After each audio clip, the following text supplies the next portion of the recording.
Ceci est un livre audio autogénéré par Google. Introduction. Le Mali traverse une période charnière de son histoire. En 2018, les Maliens sont invités à élire le prochain président de la République qui deviendra ainsi, dans l'hypothèse d'une alternance, le 6e président de l'État malien et le 4e président démocratiquement élu de la 3e République. Ces élections interviennent dans un contexte caractérisé par des crises majeures qui sont d'ordre politique, économique, idéologique et démographique. Ces crises mettent en lumière les insuffisances des pouvoirs politiques successifs, qui ne parviennent pas à trouver des solutions pour gérer des problèmes maliens. Faut-il rappeler qu'une partie du territoire malien, notamment le nord, reste toujours occupée par des groupuscules aux enjeux ténébreux? Faut-il rappeler l'absence de l'administration de l'État sur cette partie du territoire, d'où les questionnements légitimes sur les moyens d'assurer la sécurisation des élections futures? Faut-il rappeler la persistance d'une extrême pauvreté au Mali et l'insuffisance des politiques engagées pour faciliter l'accès aux besoins sociaux de base d'alimentation, de santé, d'éducation et d'autonomisation? Faut-il rappeler enfin la présence d'une mission multidimensionnelle intégrée des Nations Unies pour la stabilisation au Mali, MINUSMA, qui est à son 4e mandat depuis sa mise en place en 2013 suite au coup d'État de 2012 et à l'installation d'un groupe extrémiste sur le territoire nord du Mali? Les médias ont parfois réduit la crise malienne à une dimension politico-religieuse. Or, cette crise a une source plus profonde que les interprétations et raccourcis qui ont été effectués. C'est une erreur de la réduire à une dimension politico-religieuse, même si la gouvernance et l'islamisation y ont joué un rôle important. La persistance de cette crise indique que le Mali n'a pas encore réussi à se libérer de l'emprise de ces nombreuses blessures de l'histoire. L'injustice sociale, la question ethnique, l'inégale répartition des richesses, etc. À l'approche des élections présidentielles, ces éléments se retrouvent ou devraient se retrouver au cœur du débat public. Comme à chaque élection, les Maliens rêvent d'un changement. Ils rêvent de voir une nouvelle génération de politiques parvenir à résoudre les maux dont souffre la société. Ils rêvent d'un avenir meilleur pour leurs enfants, pour eux-mêmes et pour le pays. Malheureusement, ce rêve vient se confronter à un réel qui semble immuable. Les espoirs souvent déçus laissent place à un sentiment de résignation. Les Maliens peinent à croire les hommes politiques et leurs promesses de changement. Les mécontentements se font de plus en plus entendre grâce à l'impact des réseaux sociaux et grâce à l'accès d'une masse plus importante à ces derniers. Les lives, les posts, les tweets, les images et autres vidéos constituent autant de moyens largement utilisés, d'une ouverture au monde et d'une prise de parole libre des Maliens. Il suffit de passer quelques heures sur les réseaux sociaux ou d'être attentif aux conversations et autres débats pour prendre la mesure de ce paradoxe. L'engouement et les passions que suscitent ces élections et des propos qui indiquent qu'aucun changement ne semble être possible dans cette partie du monde. Au-delà de ce paradoxe, c'est l'image d'une société malienne extrêmement divisée qui interpelle. Les Maliens sont divisés en matière de gouvernance politique. Ils sont divisés sur la manière de pratiquer l'islam, entre les modérés et les radicaux.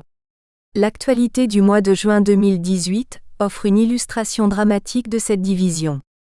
Il s'agit de la découverte de corps d'une dizaine de Peuls assassinés à Koumaga, région de Mopti.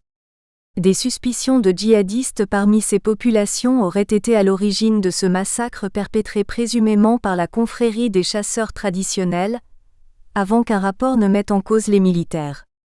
Les Maliens sont divisés en matière d'éducation, entre les partisans d'une conception traditionnelle de l'éducation et les autres qui perçoivent la pertinence d'une ouverture à la modernité. Cette fracture s'observe également en matière de pratique de la démocratie. Une illustration de cette division est donnée à travers l'exemple de la marche de l'opposition, à 2 mois de l'élection présidentielle. Interdite et sévèrement châtiée par la police, cette marche a suscité des réactions contradictoires entre ceux qui ont légitimé l'utilisation de la force au motif que la marche était interdite, et ceux qui ont condamné la violence à l'endroit des représentants du peuple. Les Maliens sont divisés parce qu'ils ne sont pas satisfaits d'eux-mêmes. Ils ne sont pas satisfaits des politiques. Ils ne sont pas satisfaits de leur place dans le monde. Les Maliens sont divisés mais expriment par-dessus tout leur volonté de s'impliquer dans les débats publics, pour mieux penser l'avenir de la nation. Les vidéos et autres messages adressés au pouvoir témoignent de cette volonté d'implication. Une volonté qui semble se consolider avec l'approche des prochaines élections présidentielles. Malheureusement, la population malienne manque de moyens et d'outils pour mieux comprendre les idées et propositions politiques des différents candidats. Aujourd'hui, le contexte de ces élections au Mali est caractérisé par l'absence d'un cadre pour des débats politiques de fond sur les programmes et autres projets de société portés par les candidats. Faut-il laisser la situation en l'état ? Les Maliens sont pour ou contre le pouvoir sans pour autant être en mesure de donner les raisons de tel ou tel choix. Les mêmes fléaux qui gangrènent la société malienne depuis la nuit des temps et qui ont été souvent reprochés aux gouvernants sont toujours les mêmes qu'aujourd'hui. La corruption, la mauvaise gouvernance, le gaspillage des ressources de l'État, le favoritisme, la préférence familiale sur des postes stratégiques, etc. Qui n'a jamais reproché ces fléaux à Modibo Keïta, à Moussa Traoré, à Alpha Konare, à Amadou Tétéour et maintenant à Ibrahim Keïta. Des critiques sur les mêmes sujets, des élections et ça recommence. Qui se souvient encore des programmes politiques qui ont porté ces présidents au pouvoir ?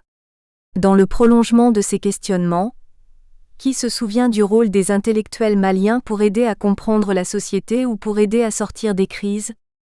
Dans un monde trouble, un monde où la connaissance et la rationalisation s'imposent comme principe majeur de gestion des affaires des États, il n'est plus possible pour l'intellectuel de se cacher derrière des notions d'indépendance, de soucis majeurs pour la neutralité du savoir et de crainte d'une instrumentalisation. Il est attendu de lui d'accuser qui de droit au nom de la justice, comme Émile Zola a eu à le faire, de s'indigner comme Stéphane Hessel face à l'inacceptable et d'avoir un rêve plus grand pour son peuple, comme Martin Elking. Il est aussi attendu de l'intellectuel d'agir selon la vérité, d'agir pour le progrès et d'agir pour le savoir. Forte de ces principes, l'Association de la diaspora professionnelle, universitaire et scientifique malienne de France, APUMAF, a initié une série de dialogues avec les candidats à l'élection présidentielle de 2018. L'objectif des dialogues est double.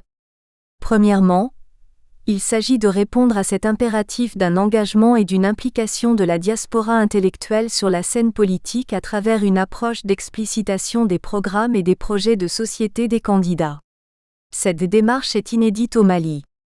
En l'absence d'un débat politique organisé et d'un cadre formel mettant en lumière les projets des candidats, cette initiative s'impose comme un véritable moyen de production de connaissances et d'aide à la prise de décision. Elle permettrait ainsi aux Maliens de découvrir et de questionner les solutions des candidats pour leurs besoins sur le court, moyen et long terme. Pour atteindre cet objectif, APUMAF a largement mobilisé son réseau de professionnels, d'universitaires et de scientifiques pour participer au dialogue. Ceci s'implique de deux manières. Soit en posant les questions directement aux candidats lors des rencontres et ou en participant à une étude qui a été lancée sur les réseaux sociaux. Les contours de cette étude et les résultats obtenus seront détaillés par la suite. Deuxièmement, ces dialogues visent l'initiation d'un cadre d'échange et de concertation permanente entre les décideurs politiques et les personnalités du monde universitaire et scientifique. Comme indiqué plus haut, la persistance et la nature des maux dont souffre le Mali demandent la mobilisation de ressources diverses pour s'extraire de fatalités qui semblent être figées. Le rapprochement des deux mondes, une évidence en apparence, se heurte au fond à des barrières liées aux représentations qu'ont les scientifiques et universitaires des décideurs politiques et inversement. Tout se passe comme si les deux protagonistes favorisent une amitié à distance, où l'on finit par s'oublier et perdre de vue les apports des uns et des autres. Faut-il insister sur les fonctions dynamiques et utilitaristes de ces apports, pour éviter aux bateaux maliens de chavirer ? En tout cas, il est nécessaire aujourd'hui d'engager cette réflexion pour un rapprochement des mondes afin de mutualiser les efforts face aux problèmes de la société malienne. Cela ne se fera pas du jour au lendemain. Ce rapprochement va nécessiter une évolution des mentalités, pour que partout soient entendues les voix des intellectuels. APUMAF a lancé un appel aux candidats déclarés pour les élections présidentielles de 2018. Le cercle fermé des réseaux maliens a été d'abord sillonné pour trouver des représentants des candidats en France. La démarche engagée étant inédite, il a fallu explorer l'ensemble des pistes possibles.